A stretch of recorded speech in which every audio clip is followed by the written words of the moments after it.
Lahat tayo, PhilHealth members. Alamin natin ito. Madali lang ang pagpaparehistro sa PhilHealth. Step 1. Ihanda ang mga dokumento. Isang nakumpletong PMRF o PhilHealth Member Registration Form, kopya ng valid IDs o supporting documents, at 1x1 picture.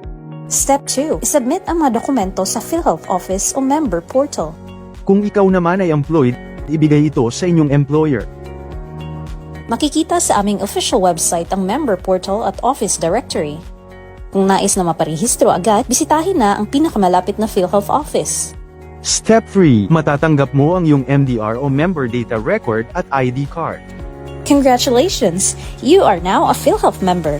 Kung self-paying member, maaari ka nang magbayad ng iyong monthly premium contribution. Kung ikaw naman ay employed member, iririmit ito ng iyong employer. Maaari ka na ring makapag-avail ng PhilHealth benefits.